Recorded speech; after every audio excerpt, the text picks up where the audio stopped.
વડોદરાથી હાલ મહત્વના સમાચાર સામે આવ્યા, જ્યાં હજુ પણ પાણીમાં મગરો આવી રહ્યા છે, જેના કારણે સ્થાનિકોમાં ભયનો માહોલ જોવા મળી રહ્યો છે। પાણી સાથે મગરો રોડ પર આવી ચડ્યા છે, એટલે નવાયાર્ડ ભૂખીકાસમાં મગર દેખાતા લોકોમાં ભય જોવા મળી રહ્યો છે। મગરને જોવા માટે મોટી સંખ્યામાં લોકો ઉમટી પડ્યા હોવાની વિગતો પણ અત્યારે સામે આવી રહી છે। તો પાણી સાથે અત્યારે રોડ રસ્તા પર મગર પણ જોવા મળી રહ્યા છે। વડોદરાથી આ મહત્વના સમાચાર સામે આવ્યા, જ્યાં મગરો રોડ પર આવી રહ્યા છે।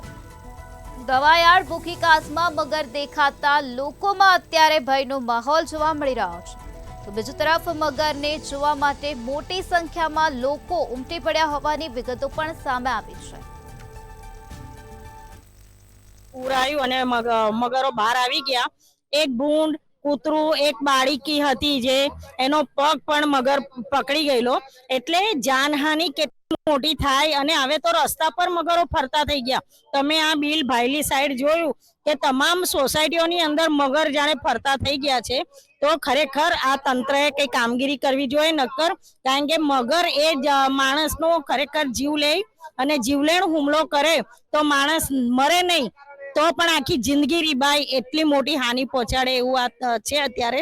તો તંત્રએ તાત્કાલિક કામગીરી કરવી જોઈએ। આ ભૂખીકાસમાં પણ ઢગલો મગર છે અને એના લીધે અમારે અહીંયા પશુપાલકોને અને બાળકોને અમારે સુરક્ષિત રાખવા પડે છે।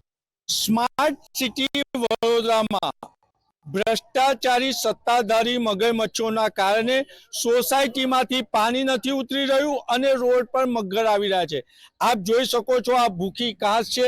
આ ભૂખી કાસમાં આપ સ્પષ્ટ મગર જોઈ રહ્યા છો। અહીંથી જે બાળકો પાસ થઈ રહ્યા છે તેમનું કહેવું હતું કે 3 મગર તો રોડ પર આવી ગયા હતા।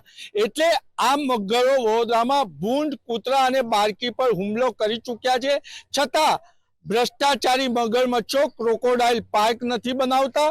ક્રોકોડાઇલ પાર્કની વાત કરી છે, પરંતુ એ માત્ર પેપર પર રહ્યું છે અને આનો મગરોનો ભોગ નાગરિકો બની રહ્યા છે। ત્યારે આપણે આશા રાખીએ કે ભ્રષ્ટાચારી મગરમચ્છો જે એસી કેબિનમાં બેસીને સંકલનની મીટિંગ કરે છે, તેના કરતા મગરો જે નાગરિકો, કૂતરા કે ભૂંડ પર હુમલા કરી રહ્યા છે તેનાથી સંરક્ષણ કરે। કેમેરામેન કેતન સિંધે સાથે નિલેશ બ્રહ્મભટ્ટ, મંતવ્ય ન્યૂઝ, વડોદરા।